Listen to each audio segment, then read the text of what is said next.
Once upon a time, in a faraway land, What are fairy stories? The strange and wondrous place where nothing is as it seems. Magic mirror on the wall. Who is the fairest? Fairy is a perilous land. Before she found herself falling down what seemed to be a very deep It well. is the place you visit A world in your of dreams. myth and magic. when the clock began to chime midnight, sailed down through the A sky. mysterious voice began calling to the sad She princess. pricked her finger with her needle. 3 drops of blood fell on the In a small trance, white she finger. followed the haunting And peered sound into the of the hollow winding tree. stairway to the top of the You tower. can read along with me in your book.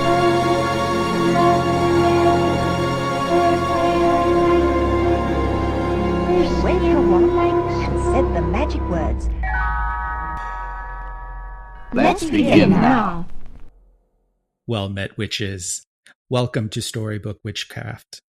Today we have a special guest, David Davis, the purveyor of apothecary arts at Porous Palms, and a guest storyteller this month who brought William Blake's The First Book of Urizen. David, what would you like to tell us about yourself?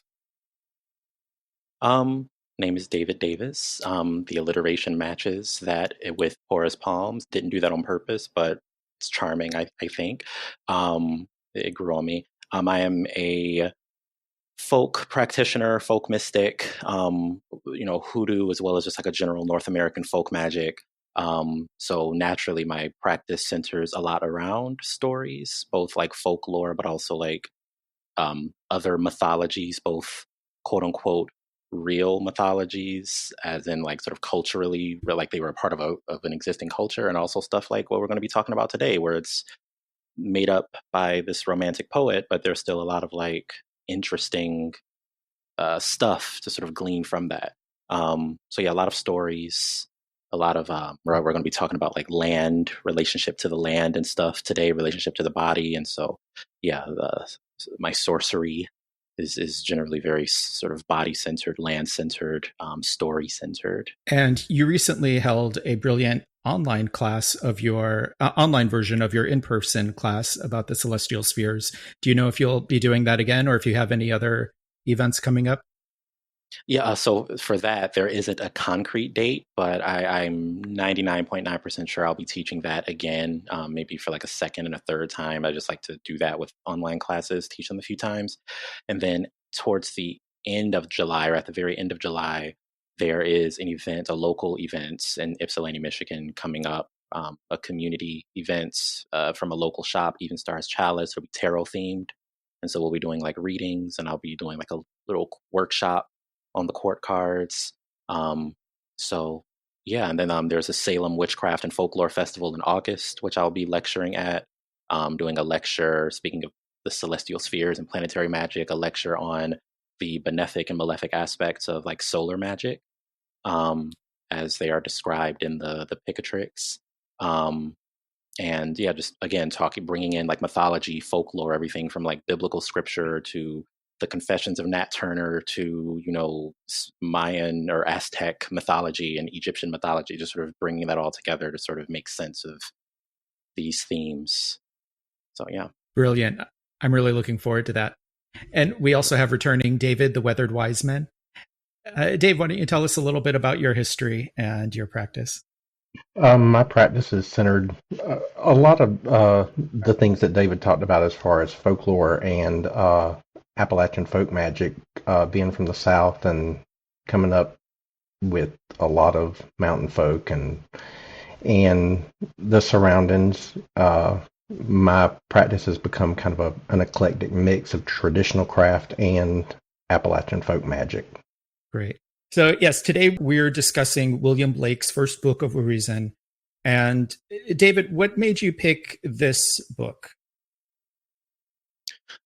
So I was first exposed to William Blake's work. This was definitely not the first piece of his that I came across, but it was, say like 2016, 2017 in college. I was an English major in college. And it was just probably one of the first English lit classes I took. And we went over, the lamb and the tiger, like the sort of more famous William Blake pieces. And then that same semester, I was taking a class on like English 311 Beowulf to Milton. And so it was a lot of like epic poems, and we started with Beowulf, and then we ended with reading a piece of Paradise, like the first few parts of Paradise Lost. And so I developed this love for epic poetry, and then it just so happened that I was also developing this appreciation for William Blake's work. And then I was like, oh, he also wrote an epic. And so it was just really cool. And the fun thing about like William Blake's work, and specifically my relationship to this piece specifically, is, he's not a very like reader friendly poet. He's like extremely self-referential.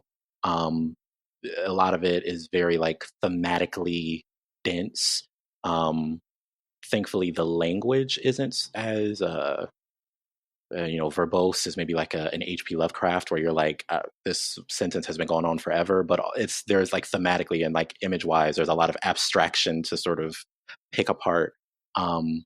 Yeah, and so I just really like this piece because it also sort of tickles that intersection of like Gnosticism, like Gnostic ideas, and sort of like our relationship to divinity, our relationship to the quote unquote natural or physical world. And so this story encompasses so much of that.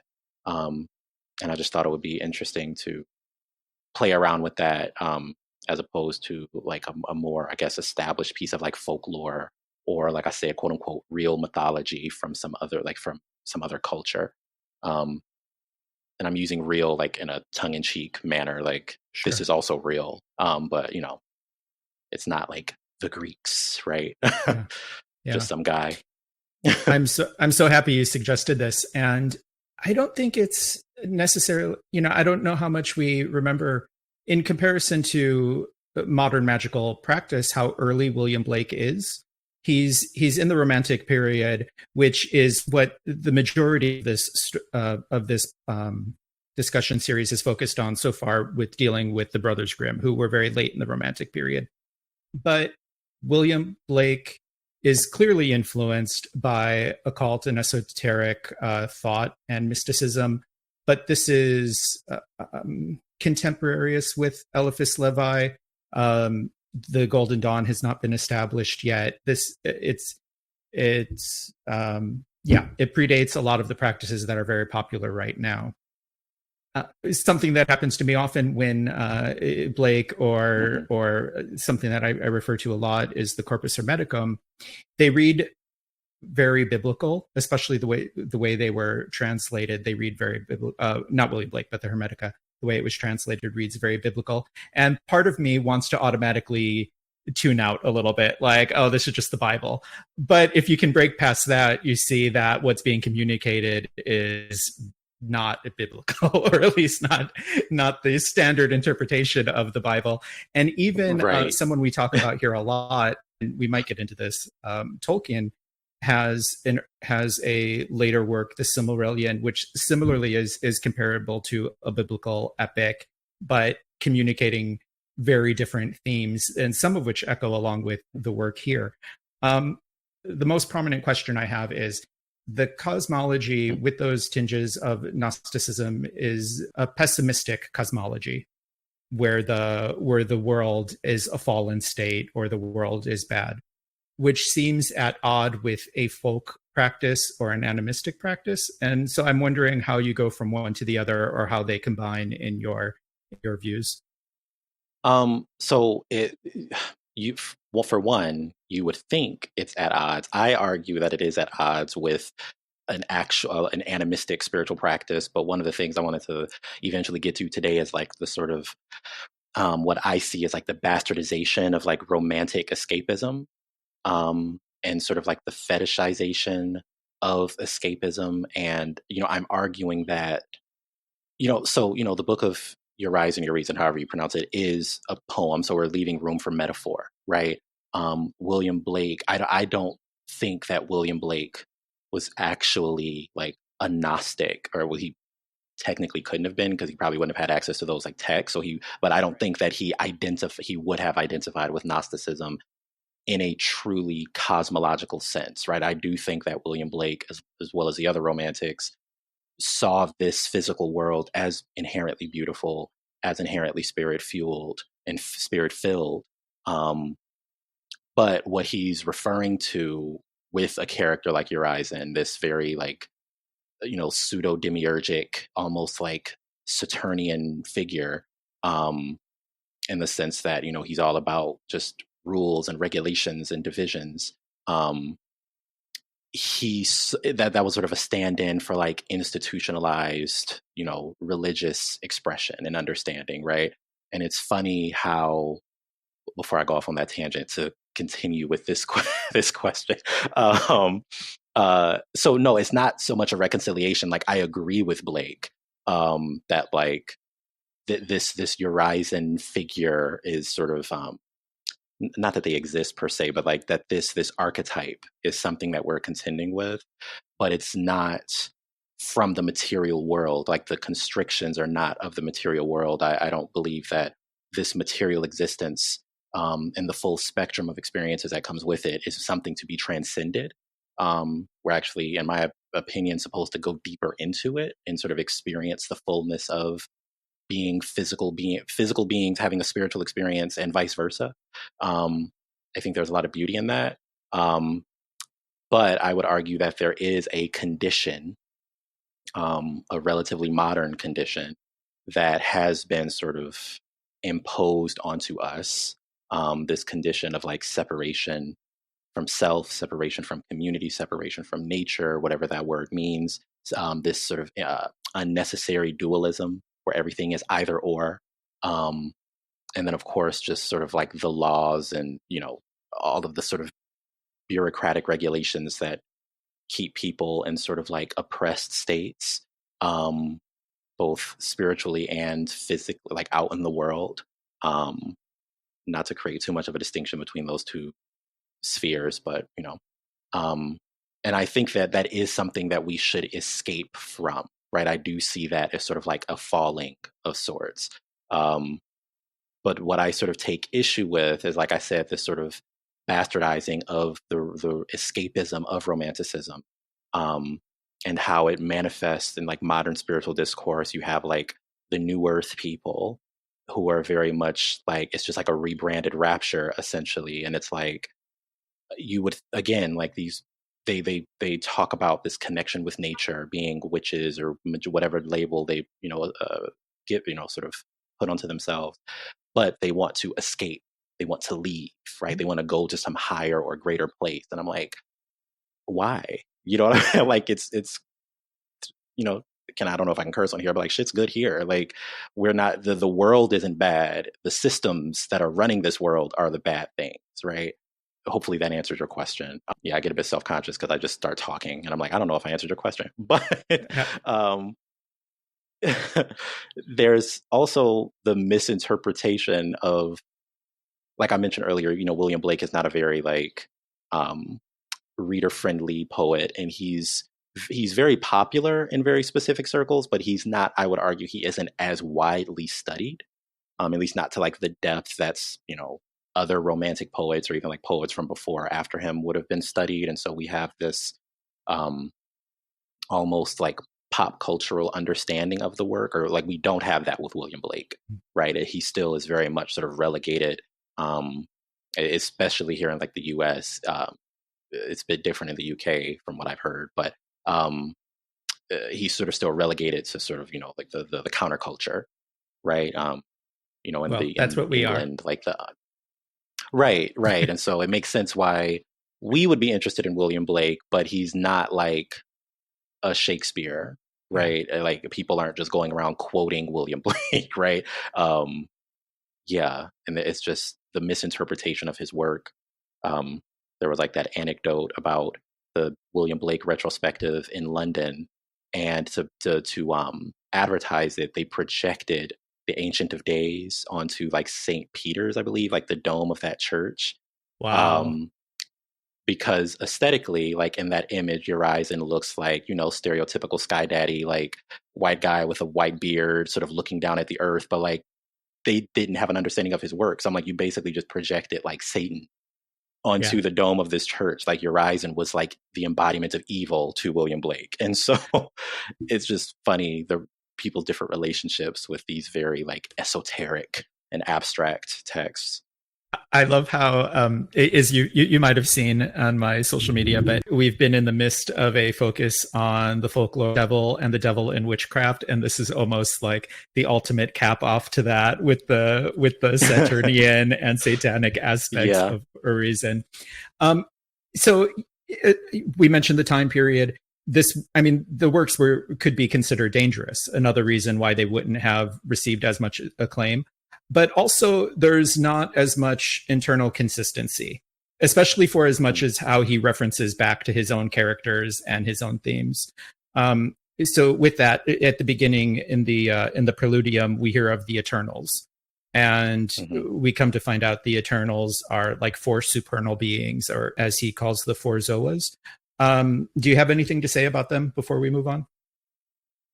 Yeah, like the Eternals, and really just that concept of eternity, like as it relates to this conversation, right? Like William Blake creates this narrative, whereas like we are separated from eternity, right? At no fault of our own. We were kind of just made into this world that was already divided and separated from that state. And again, like it's easy to sort of misinterpret that concept of eternity as heaven or some other place, because that's, where we're dealing with in sort of like the spiritual spaces and the magical spaces. And this is not an original thought to me. Like multiple people have brought this up already. How we're dealing with a group of people, many of whom disavow and run away from quote unquote organized religion, right? Specifically referring to like Abrahamic faith, right? Christianity. Evangelical Christianity, and they run off into these other traditions, into these other spaces, but they never do the decolonization work. And so they bring all of that dogmatic structure into these other spaces. And that's how you end up with these rebranded raptures every few generations, where it's like everyone is convinced that they're going to phase into some higher dimension just because they, did the right amount of psychedelics or meditated at X amount of times a day. And they're just so above this human experience, and all of the things that come with it, and the way that manifests in their magical practices and in their political discourse as well, right? Like we're talking about, like Urizen was like kind of fascistic, right? In the way that he operated. And so bringing this back to the Eternals and the concept of eternity, I guess that's really all I do have to say about it. Like I'm referencing eternity within the context of this conversation as sort of like a state of like union with the world, like a reunion with the world, and not some like other plane of existence where we can go to sort of escape this place. Yeah. I do find echoes with like Kabbalistic thought, and even maybe something like Aradia, where the primary Zoa is sensation, and it reminds me of that desire of the initial urge, the inner urge to experience someone else or something else that then begets division and creation and all of this. What's interesting to me in the beginning of the text is there's Eternals, but the first one we actually meet is Urizen, and then we begin to meet the other ones later in the text, even though he is not necessarily the primary or first Eternal.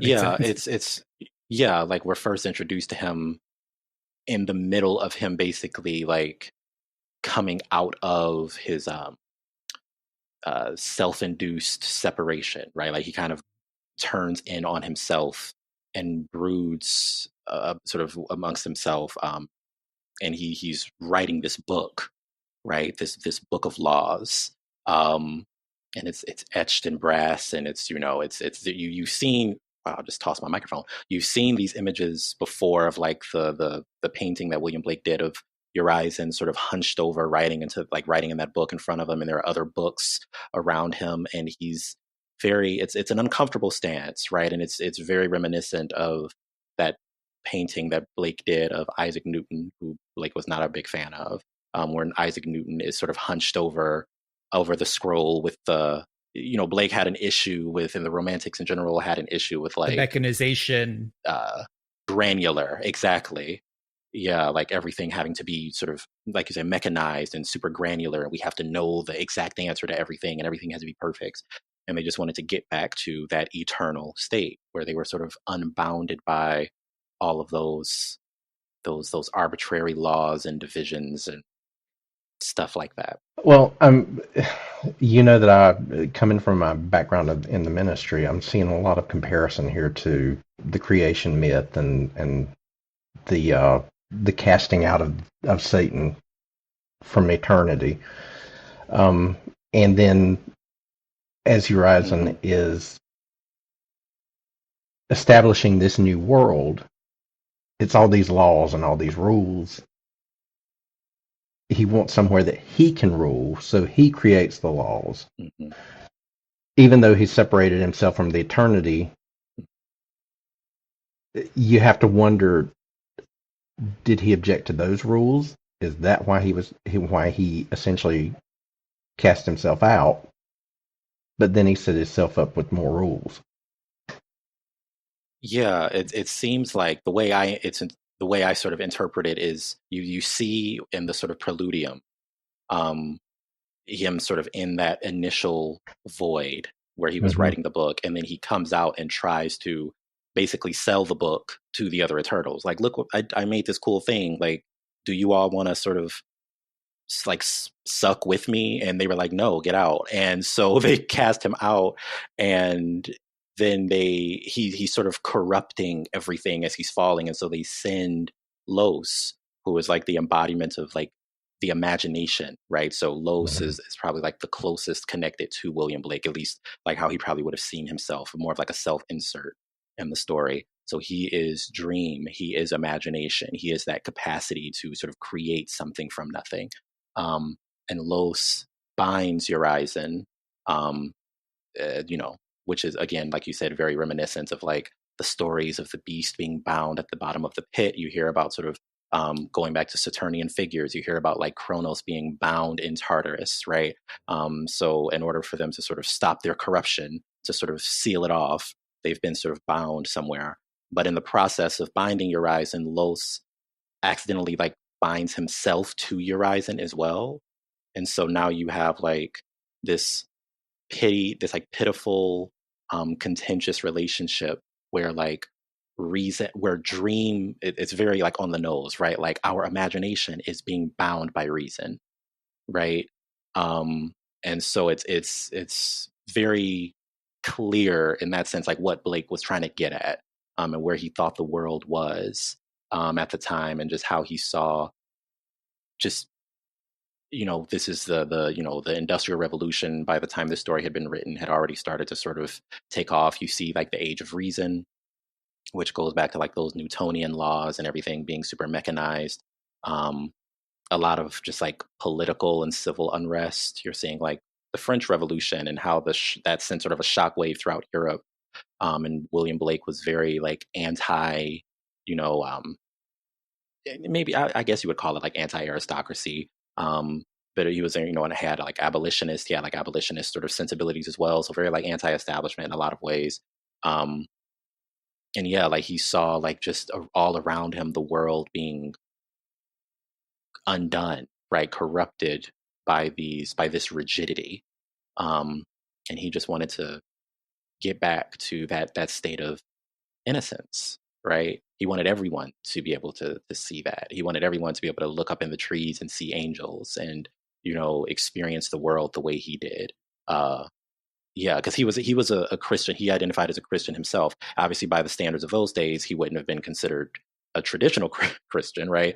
A bit of a heretic, depending on who you asked. But he himself identified as a Christian, and so he acknowledged that this world was created by the God that he believed in, and so it was beautiful. So the Urizen figure, again, going back to pointing out that he is a metaphor or an embodiment of a more internalized state, and not the actual demiurge out there who Blake believed actually made this physical world. And I did interpret him as a demiurgos figure, and so because of that, with the idea of like the Age of Enlightenment, that perhaps he thought he was the creator. Like maybe he was unaware of what had happened before him, and was like, yeah, thought that he was the supreme being until he was bound by Los. But also as a manifestation of the age of reason versus imagination is something we talk about a lot in here, which we were covering as logos and mythos, but the commodification and industrialization of nature versus a more romantic and awe-filled look at nature. So Urizen, he's sort of bound, and Lo starts to make him a physical form, right? And so you see the famous painting again of this mammoth-like skeleton almost in sort of like this fetal position, and the bones are like brass. They're like brownish color, and over the course of a very long time, Urizen begins to take physical form. So up until this point, he's still kind of an abstraction. He still exists more or less in his eternal state. At least that's how I see it. But he, as a way to sort of like further be immersed in this world that he's creating, he goes into this sort of like gestational period where it feels very like Hellraiser, like over time, like the flesh is sort of growing over the bones until it's a full quote unquote person or full like humanoid figure. And then Urizen, in his gestational slumber, the world is sort of still being calculated around him. That kind of feels very like Lovecraftian, this idea of like Azathoth, like the sleeping god at the middle of everything, like we're just a dream of Azathoth. And I don't want to get too far off into H.P. Lovecraft, but there is he wakes up and he sort of surveys his creation, and I believe at this point like the elementals have been created, and he sort of sees like the rawness of nature. And that's when he's like, oh, like this can't be controlled, right? I sort of created something that isn't as controllable as I'd initially anticipated. So let me create this giant fishing net, essentially, this web of dogma and religion to sort of cast over everything as sort of like my final act of restriction, right? Over everything. And we as humans sort of get caught up, according to this, like the mythos, we kind of just get caught in the crosshairs of this. And as we are extensions of nature, we exist within it, and so we get caught up in this act of this binding, and here we are, right? And our job is to get back to sort of escape, right? To get back to that eternal, quote unquote, pure state. To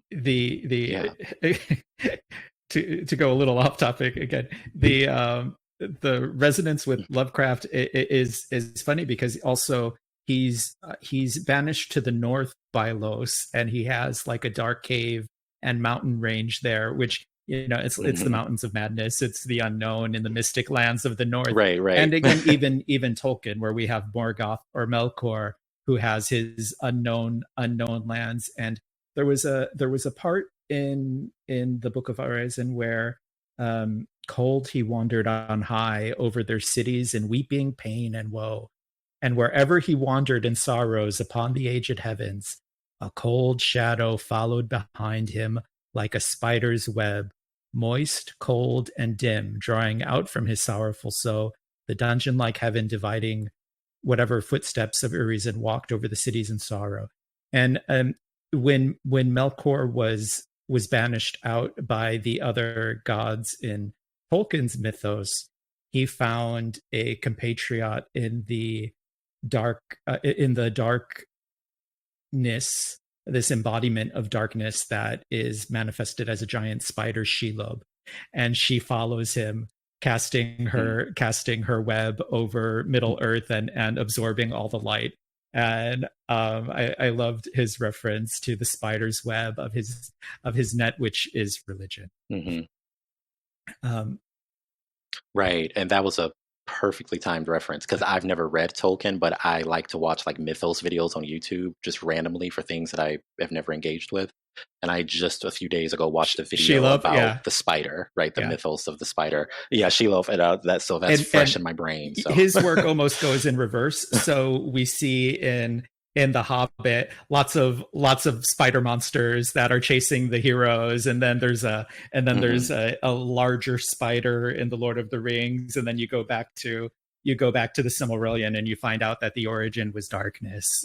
It's a fun mythos. Just thinking of so many different comparisons. So one of the comparisons that I made, that I kind of got from this was Shakespeare's Midsummer Night's Dream. Huh. A lot of the story reminded me a lot of Shakespeare's Midsummer Night's Dream. You have Los, honestly, which kind of reminded me of the Puck character a little bit. And then Urizen was more of the donkey character. Yes. Because he spent time sleeping. That's when the Fae came out. And then the fairy queen fell in love with him as he slept.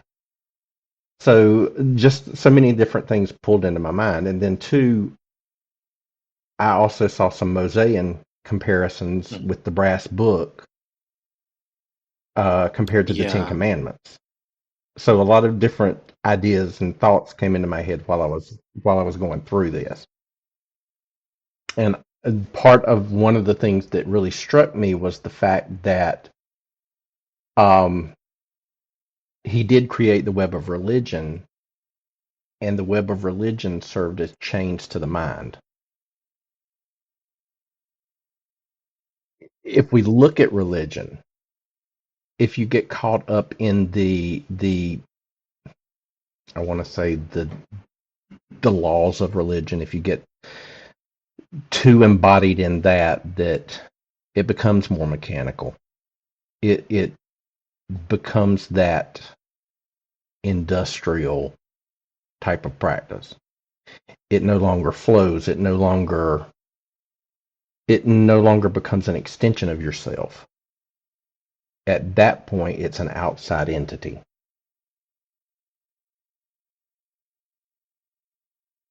So I hope that made sense. No, I'm gonna have to reread Midsummer's Night Dream because it's been a while. I was never really a Shakespeare person, not by default. I only ever read him when I had to. So yeah, I'm gonna have to go back and reread that. It's funny. Just yesterday, well, you were talking about like religion becoming mechanical, right? When approached incorrectly or from just like an unhealthy place. I recently had an encounter with someone, not to go into detail, but like we started off having there was a stranger in a shop. It started off as a decent conversation about just, our respective relationships to truth and whether or not we care about truth and just, our own spiritual practices. And then it slowly, but also kind of quickly devolved into me just sort of being preached at, right? About how like, they had recently found Christ and, they were not recently, but they had found Christ and they were sort of throwing all their tarot cards away and crystals away and all this. And I was just sort of being talked that I was getting all these anecdotes about like all the times that Christ showed up for them. And I was just sitting there listening. I wasn't saying anything. I was just staring at them. And I felt after the fact, I was kind of annoyed in the moment, but after the fact, I felt kind of sad for them because it reminded me, like a few things came to mind. I was like, people who are secure in their beliefs don't have the time to evangelize because they're too busy living their beliefs, right? they don't have the time or nor really the desire, right? Like, and they shall be known by their fruits, right? And so it's like, if my religion, my spirituality, it informs how I live every aspect of my life. And so just by me living is you seeing, what I believe and sort of how I move in the world. And if you're curious about that, then you can approach me or whatever. It reminded me how one of the things that they kept banging on about in the conversation, if that's what you want to call it, in their sermon, was like how they were very much looking for truth, right? And they found that truth with Christ. And I'm like, good for them. But I didn't believe them, because it felt like they were spending all of their time trying to convince themselves. They weren't trying to convince me of anything. They were just trying to sort of they were trying to just like hear themselves, hear their own voice, essentially, sort of parrot back what they had been fed, just so it can be sort of confirmed to them, to themselves. And it's like, people like that, they're not looking for truth. They're not looking for a living spirituality. They're looking for something to be spoon-fed to them. They're looking for something more industrial, right? Like something that just comes down the assembly line. First you do this, and then you do that, and then you get to heaven. And it's like that they're not looking for, they don't want to live a life where every other week their entire cosmology is shifting, and they're always asking themselves like, why and what and who and where. Like, they just want something to be fed to them. And so that mechanization is something that's really resonated with what you had just said about like how religion can become very mechanical. That just sort of brought up that encounter about, to sort of just confirm what you were saying. Like, yeah, like a lot of people are just walking around like on autopilot when it comes to religion. And it takes me back to a scripture that I studied when I was in the church. Though they speak with tongues of men and angels, but they don't have love, then they're nothing more than a clashing gong or a clanging cymbal. So all it is noise. Dave, funny enough, the bottom character, in Midsummer Night's Dream, he thinks he's brilliant, and we know he's an ass. That's why they give him the donkey head. And that is a funny echo of, again, this character of reason, or ego, thinking that it is the prime occupier of our age, but maybe it shouldn't be. Are there hints in the text for how to escape the chain? I was through dream and imagination. I think with Los being such like a central figure and feeling, like I said, more of like a self-insert for Blake. And here's the thing, William Blake was not this is another reason why I really resonate with him, not only his work, but just like just the way he carried himself based on accounts we have of him, from people who knew him. And he wasn't shy about like how brilliant he was, right? And that's why he had so many like cantankerous relationships, because his work was not very trendy, right? His visual art wasn't very trendy. The kind of poetry he wrote, again, like, of course he was a part of that like romantic tradition, but like it was different from a lot of the stuff that was being published in a lot of ways. And even if not on like a formal or a technical level, definitely on a thematic level. Like there are plenty of accounts of like people, or a handful of accounts of people talking about him where they're like, the only reason he's not in jail for sedition is because he's so harmless, right? Like no one really pays attention to him. And so that's why he's able to kind of get away with being kind of cuckoo and saying all these like wild things in his work and sort of depicting all of these sort of like wild scenes and in concepts, is because like no one's really paying attention to him. But if he was a bigger name, if he was someone who had a bigger platform, then like he would have been dangerous, or seen as more of a dangerous figure in his time. But yeah, dream and imagination, William Blake. There's speculation that he might have had like hyperphantasia, which sort of explained his visions, and his sort of ability to just have like these just like really immersive visionary experiences, seeing God in his window, seeing the angels in the trees, seeing the ghost of a flea, right? And he doesn't just see the image of the flea. The flea talks to him and tells him like what he is, like, oh, all fleas are reincarnations of like greedy people or whatever, right? And we've been damned to always just seek blood, right? And we're never full. And so like he had he was deeply immersed in his spirituality and in his cosmology, and that ability to and that willingness, the ability to sort of pierce through the objective rationality that was sort of being peddled at the time, and the mechanization of things that was being peddled at the time, and the willingness to sort of lean into or to sort of glean truth from those dreams and from those imaginal states, which is the work of the magician, the sorcerer, the visionary, the shaman, etc. Right? The diviner, the prophet. That's what you do. That's the point of the work that you're doing, right? You're looking, speaking of divination, right? You have these tools in front of you, tarot cards, playing cards, bones, whatever, and your job is to sort of look at what's in front of you, but through via these tools, sort of pierce through and sort of see something larger, see a larger narrative being unfolded, and you're able to sort of verbalize that and then sort of give that back to either yourself or to your client, depending on who you're reading for, of course. Just like dream, imagination, just generally speaking. I made it a point not to write down too many like quotes and stuff because I didn't want this to get into like lecture territory, and my brain, it would easily sort of like go into that that space if I had a bunch of like fully written out sentences in front of me. Know thyself, I suppose. And but just generally speaking, honoring the inner world, not in service of sort of separating ourselves from these larger networks and communities that we live in, but as a way to sort of help us understand ourselves, our condition as human beings, as beings, physical beings on this planet, our condition as spiritual beings, having these physical experiences, and just how we relate to ourselves and to divinity and everyone around us. And so all that to say, dreaming and imagining more, daydreaming, escapism, but escapism from what and to where? That's the big question. Dave, it feels like that echoes even more the similarities with Midsummer Night's Dream. Really? Okay, now I really have to. Mm-hmm. Very much so.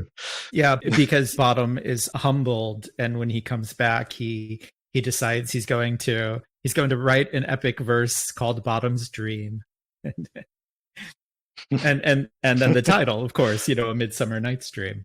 And let's see, Blake is kind of Urizen and Los, especially with this creation of the brass book.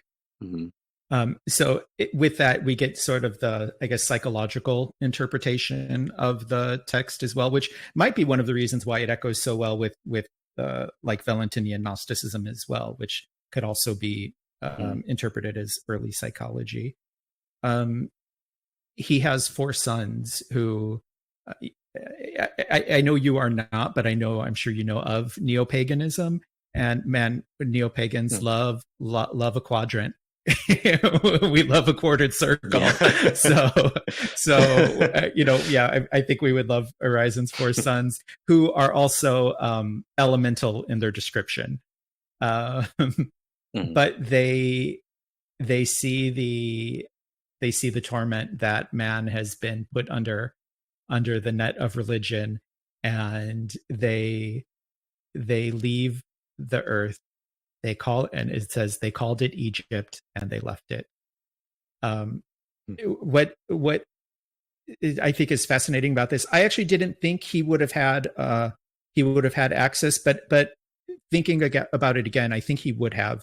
There's a text called the Asclepius that is often considered part of the Hermetic texts, and it's a prophecy of Egypt. And there's part of it that says, "For the gods will return from earth to heaven. Egypt will be forsaken, and the land which was once the home of religion will be left desolate, bereft of the presence of its deities." And I heard that echoed so much in they called it Egypt and they left it. Well, I'm gonna have to look into that. I'm not familiar with that text, but I just Googled it, have it pulled up. I'm happy to send you Yes, that. please. And if you decide to dive into Tolkien, read his essay on fairy stories, Okay. because it goes into escapism. He calls escapism a good thing, but not as a shucking off of duty, Right. as an escape from the net of prison, Mhm. which is what is being discussed here as well. Yeah. Do you have other practical applications for how this might affect your magic and your practice? So, if we were to like reframe what this, I don't know if you can hear that plane. If we were to reframe this idea of like severance and return, from something that is about, you mentioned that shucking off of duty, right? We're not trying to transcend the body. We're not trying to transcend um, the physical plane. Our goal is to be more in touch with it. And so that's where animism comes in, right? Like animism being this way, this feeling. And even in a lecture I went to yesterday, Eco-Philo-Techno, that was hosted by Austin of Banex Bramble, like Maddie from Hallowed Bones, and Sharon Arnold, and they spoke about the intersection of like magic, philosophy, technology, nature, and naturally animism came up in that conversation, a conversation by animists for animists. Animism is not a philosophy; it's not a belief system, right? It's a feeling, it's a state of being, and that Saturnian impulse maybe to sort of turn everything into a philosophy, right? So that it can sort of be neatly packaged up, and if you're lucky, maybe even able to sort of sell it back to people, right? And make a profit off of it. That's kind of the impulse, but like I would say like the proper way, or the sort of more immersive way to do it, would be to just lean into it as a feeling, right? Um, I'm not a professional somatic practitioner, but like as someone who does work with somatic practitioners occasionally, like getting that phrase sort of getting in your body, it's kind of a trendy term in certain circles now, but the sort of trendiness of it, and maybe even it being watered down a bit, doesn't negate its effectiveness on its own. It is a very effective framework, this idea of getting back into your body, getting back into feeling, leaning back into intuition, your relationship to the world around you, like I mentioned in the your average witch podcast, like looking down, right? Looking at like what the earth that you're walking on, right, is doing. Well, what does it sound like? What does it smell like? What does it feel like? What does it taste like? um if you're in the presence of something edible, of course. And so it's like get, getting more physical, getting more embodied, which again also connects back to like my planetary magic approach, which is less about the sort of elections, right? The astrological elections, the transits, the aspects, but more so like exploring it on a multisensory level, right? How can we sort of ground the celestial? How can we sort of physically immerse ourselves in these spiritual experiences? And that requires a lot of imagination, right? That requires your mind. That requires you sort of allowing your mind to wander and to sort of go out and grab those more abstract images that might not have a concrete explanation or a concrete form, but they exist nonetheless. They affect you nonetheless, and they are very real, right? Dreams, imaginal images and spaces are no less real than this physical world, things that we can sort of reach out, touch, and measure. Um, but they sort of go hand in hand, right? Everything that we are experiencing right now is the process of someone's imagination. It's a process of some dream. Someone had to sit down one day and say, like, wouldn't it be cool if, um, and they did it, right? And now we're able to talk to each other from miles away on a computer, right? And So yeah, dream, imagination, and embodiment, getting into the physical more. But are you seeing more of that, a resurgence of that practice in the magical community? Simply because I personally think I'm seeing more of a hunger for that way of living, um, for lack of a better term, because even in witchcraft, magical circles, things like that, it started becoming very mechanical. And I'm starting to see people hungry for that feeling, that imagination, that resurgence of magic. Hmm. I think what we're witnessing now is a bit of an overcorrection. Mm-hmm. And to sort of circle back to like what I mentioned is sort of the bastardizing of romantic ideals. Um, we're seeing an overcorrection. We witnessed the corruption, the materialism, and I mean that in sort of like the consumerist Mm-hmm. sense. We witness like the materialism of these magical spaces, right? You have to have all the fancy stuff and and this costs this much money and the fancy robes made of this, blah blah blah, blah. And I'm a magical materialist. I believe in the power of materials. I'm not someone who believes magic can or even should be done, and not even should, but can be done without physical objects, whether those be plants, a cup of water, whatever it is, right? Like tools and materials are very important as animists because everything has a spirit. Mm-hmm. Um, and creating that delineation between like what we consider as animate, and what gets to sort of have that privilege of life. It can oftentimes be a bit arbitrary, right? Speaking about like Urizen's laws, they were arbitrary. It's like this is limited. Why? Just because it is, right? Like there's no practical reason for why this can't be included in that, other than just I just wanted to make these two boxes just for the hell of it, Mm-hmm. and keep these things separate. Um, I'm we're seeing an overcorrection, a fetishization of romantic aesthetics, um, cottagecore, people wanting to sort of like, which is very, and this is like American romanticism going into transcendentalism, but like very like Henry David Thoreau, like I'm going to go and build, or whoever it was, I'm going to go and build my cabin in the woods and like just escape from it all, right? I'm going to go out into nature as the world becomes more industrialized and these human habitats that we build for ourselves are sort of encroaching more and more and more and more, right? It seems like every time you blink, there's like a new subdivision somewhere that no one's going to live in, but it's being built nonetheless. And you, people want to sort of get away from that, but you redefining, first of all, what nature is, and it's not even redefining it, because nature never was what we think it is, right? This idea that like there was this Eden-like place where everything was just perfect and there was just beautiful, and there was, we need to return to that. And this was a theme that came up a lot in the lecture I was at yesterday, but like that never existed, right?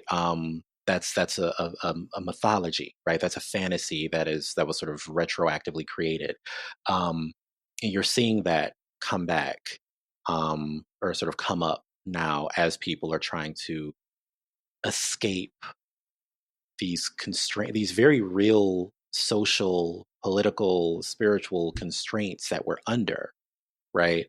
Um, but I would argue that the way to overcome those restrictions is to actively imagine a better future, then work towards that better future, as opposed to just running away from it and having fantasies of going off the grid just so you don't have to deal with any of it, right?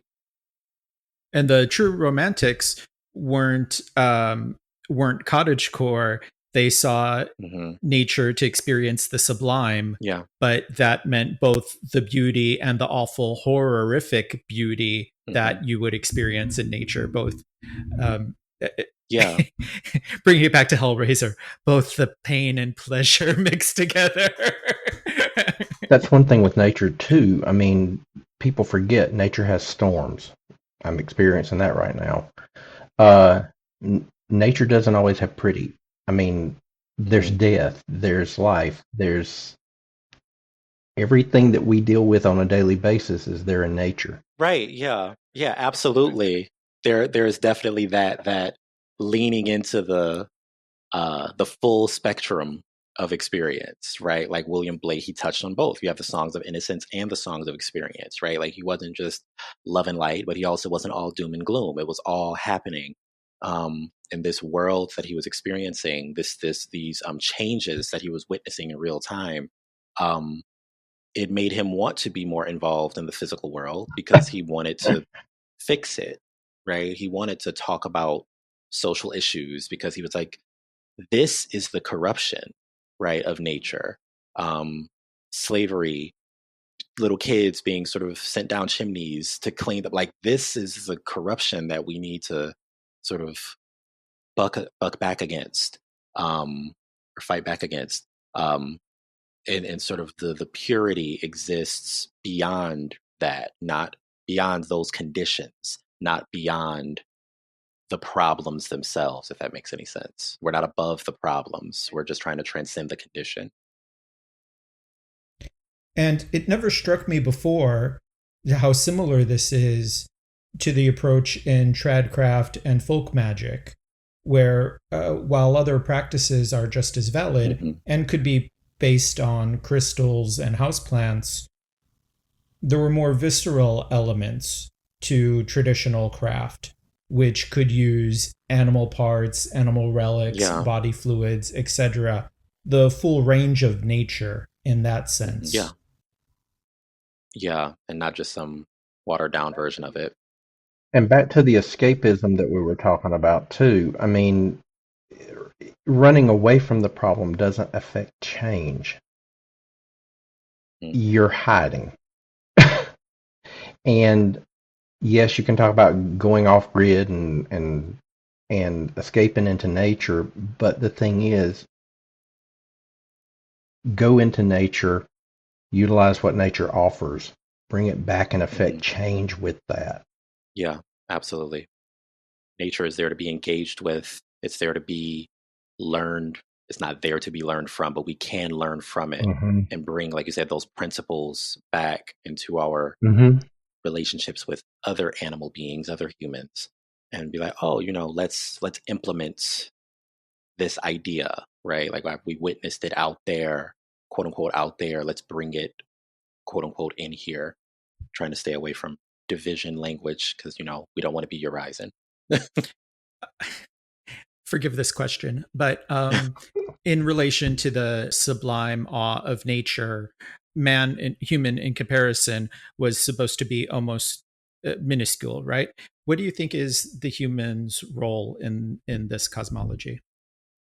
I think the human's role is in this cosmology. We're just another, and I don't mean just in a pejorative sense, but we're just another animal, right? Like we have kind of deluded ourselves into thinking that we are something else other than just other animals. Like I said, with our own habitats, our own environments that we prefer to live in, cultures, languages, forms of expression, etc.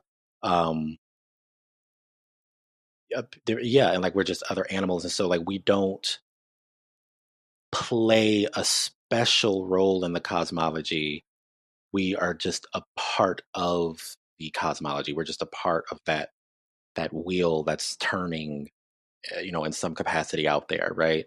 I don't think humans are here to do anything, right? Other than, wake up in the morning, eat food, depending on how you're feeling, maybe like have sex. If you're inclined, feel so inclined, reproduce, produce waste, and eventually die. And there is so much beauty in between that. It's sort of in the midst, sort of interwoven into all of that.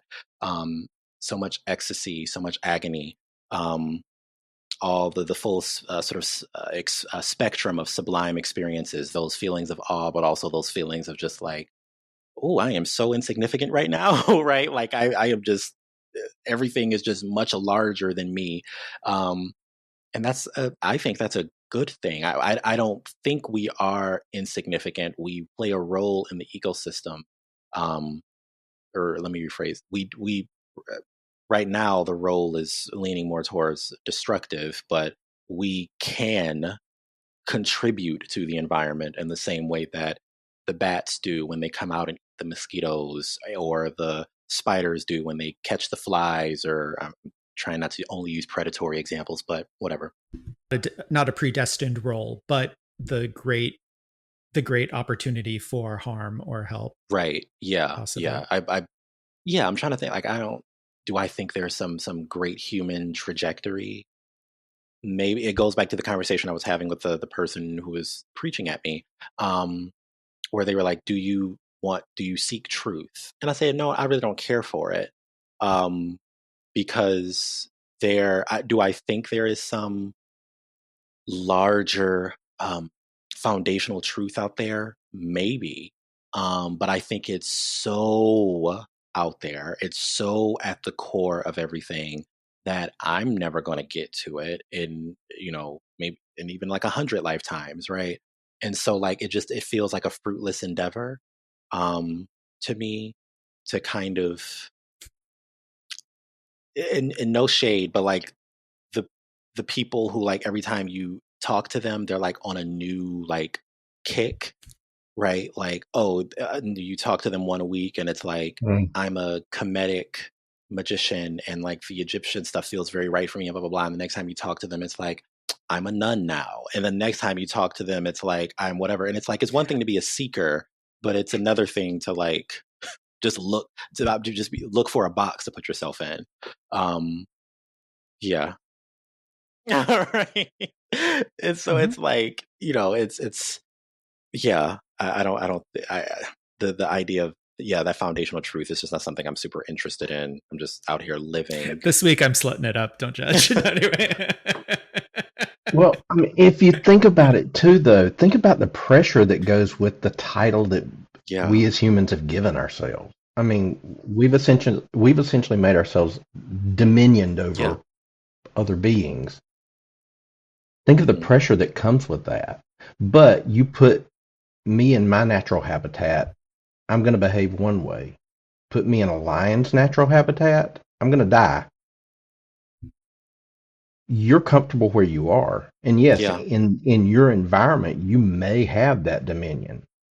But you put yourself into somebody else's environment, you're squat. Yeah. And that's the way it should be, as far as I'm concerned, right? Like, these habitats exist for a reason. I don't want to live in a cabin in the woods. Just a space with like no electricity or whatever. That doesn't sound, that would inhibit my spiritual practice. Right. I like being able to change my lights in different colors and like talk to my speaker and be like, change the light to red. And it's like, okay. Right. I like to be able to like have Spotify and like put it together, my little like planetary playlists and stuff like that. Like but there's that middle ground. I don't want to escape this really amazing thing that we have collectively built as a species. I just want to make it should just get better. We should all strive to, want it to be better and more equitable for folks. And it's like you said too, escapism has become something totally different than what it really is. I mean, we've made escapism that got to get away, got to disconnect, got to do this, got to do that. I can experience escapism sitting right here. I mean, it's about that escape to, for me, that quiet place. it doesn't mean that I want to disconnect from the human experience. Mm-hmm. And it's just like for me, going out into the woods is a big part of my practice. I don't go out there to escape the world around me. I go out there to experience it. Absolutely. On that theme of escapism, break the laws of Urizen or synchronize with them to slip through the gaps? I have two answers. So within the context of the poem itself, right? Like if we were to sort of insert ourselves into that like little narrative bubble, break the laws, right? So that you can get back to that state of eternity. But if we're sort of bringing that concept of eternity and these ideas of the quote unquote laws of nature, the cycles of nature into this shared world, I would say synchronize with them because that they encompass, like as I mentioned earlier, the limitations of this body, right? The fact that the sensations that we have is our body trying to, it's sort of bursting at the seams. It's like trying to sort of that's where the sort of pleasure is, right? That tension of like, I'm having these really big experiences right now, these internally like sublime experiences right now, whether that be desire or love or hatred, right? I'm having this primal experience that my body is not been designed to hold in its entirety, right? And so it's bursting at the seams, right? There's a pleasure in that limitation, right? And leaning into that limitation, that tension. And then you eventually find a way to release. And then that's where the magic is as well, is in that process of releasing, that act of releasing, if that makes any sense. Yeah. So like narratively speaking, break the rules, but here within the context of just like our lived experiences, especially as magical practitioners, I would say synchronize with them because we're supposed to be in tandem or working with the quote unquote laws of nature because they existed before they were measured and before they were named, right? It's not like the Age of Reason invented circles and just shapes and volumes of things. They just put names to it. And they weren't the first to do that either. But like, speaking about romanticism, so it's like you're still experiencing these rules and regulations, these divisions, right? Fish can't walk on land. That's a division. You're experiencing that, but it's not an inherently like demonic manifestation of creation. The fact that fish can't just like float in the air and sprout legs out of nowhere and just start walking on land. Fish just can't do that. And that's okay. They're not quote unquote supposed to, just like we're not designed to be several thousand feet underwater. That's not our spot. And there's a reason why our bodies respond in the ways that they do when you're down there, right? And so division is helpful. Limitation is important. You trying to ignore it is not going to make it go away. You can try to fly by jumping off of a very high place, but you're not going to, and no matter how much you believe in yourself. So, Dave, do you have a thought on the subject? Gravity exists. Well, I was actually thinking back to the feeling part of it. I mean, if you think about it, as humans, we've learned to suppress everything. I mean, we've taught ourselves that we're either all love and light or we're deep, dark, and scary. When we should be experiencing every emotion that we have. I mean, you're angry, feel it. You're happy, enjoy it, feel it. And as men especially, we've been taught to suppress emotion. I mean, if you think about it, we're taught from an early age, don't cry, makes you less of a man. You shouldn't react when you feel pain. But it's like you said, we need to encompass everything that we are. we need to express everything that we are. That's just part of our nature. That's part of nature. Just we become human doings. We've forgotten what just being is like. Yes, I love that. Listening to both of you, I've had some realizations about clues in the text and the work of Blake, going along again with some psychological overtones. The four eternals are sensation, love, desire, and reason, if I remember correctly. And this whole narration is about reason trying to hold the most importance or lord over the world. Mm-hmm. But so then the importance of integrating the other three and working with them all equally. And then at the end of the text, where the four elemental sons leave the earth, it could be an argument for Paracelsian style elemental working or elemental magic, where we're inviting the elemental lords back to our world to re-enchant it. Yeah, like we're not able to engage directly with them in their raw state, so we're kind of stuck with them in these limited forms.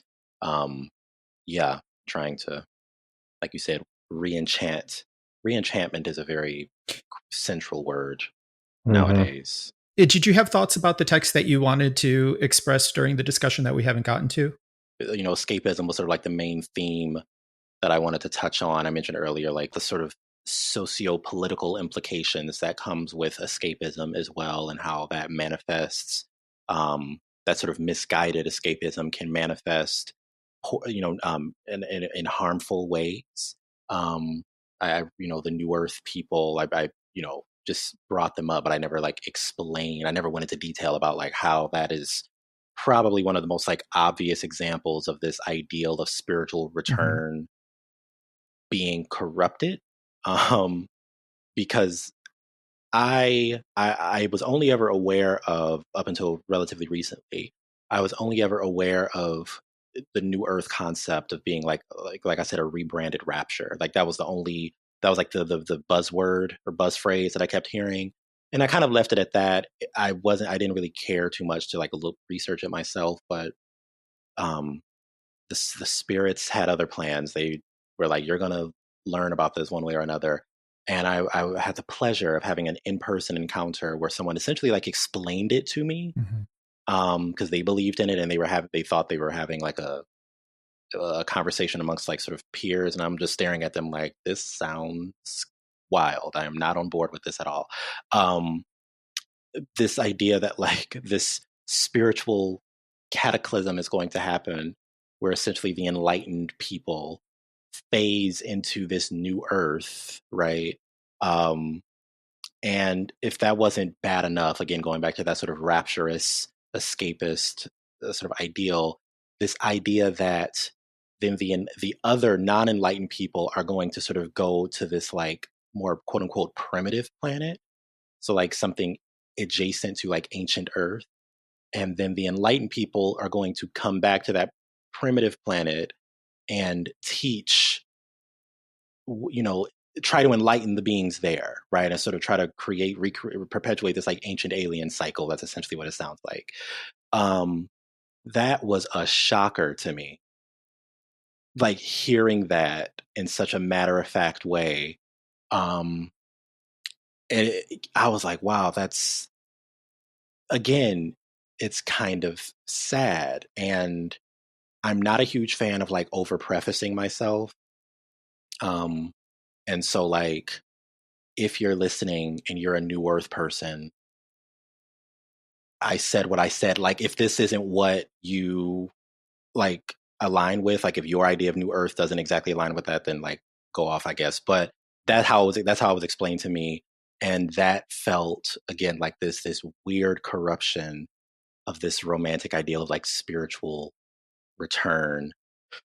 You look at how these ideals of perfection, right, and purity and transcendence could easily be translated into fascist ideologies, right? We need to get back to this Mm-hmm. perfect state. Who gets to be among the enlightened people? And then, of course, you get into the question of like aesthetics. You're right.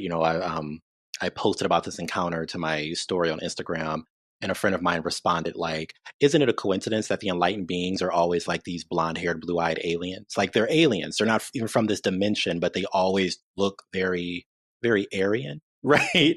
So it's like it's dangerous to to lean into that sort of weird corruption of escapism." I'm reminded of the ancient apocalypse phenomenon and how some of that work I really love, but how some of those theories have been used similar to early neo-pagan and Wiccan authors who tried to tie their heritage to the mythology of Atlantis, proposing that the survivors of the great civilization fled the destruction of Atlantis. Some of them went down to Egypt and the others went north to the British Isles. And now we have Celtic Druids. Right. There seems to be a racial ideology in that I find intolerable. Likewise. Mm-hmm. Yeah, that was everything. We covered a lot of ground.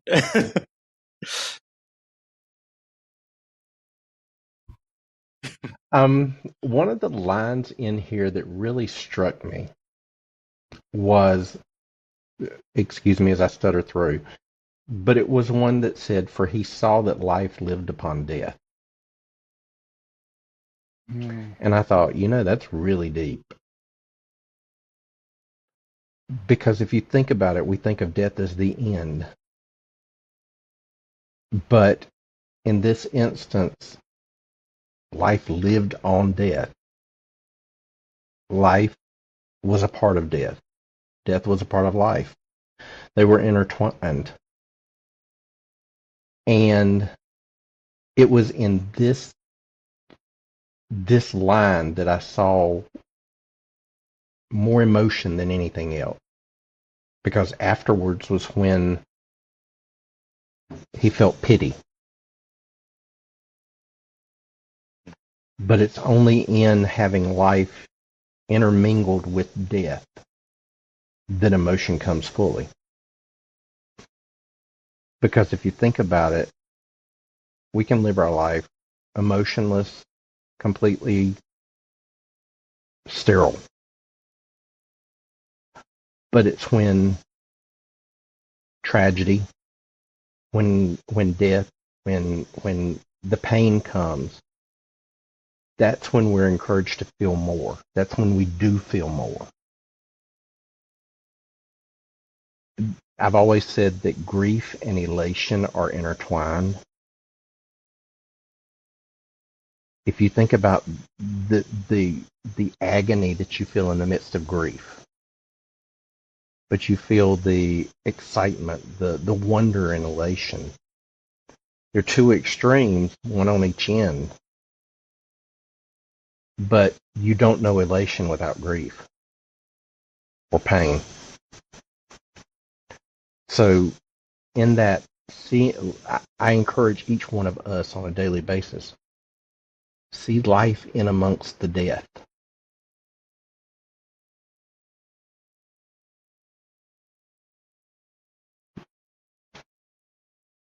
Memento mori. Absolutely.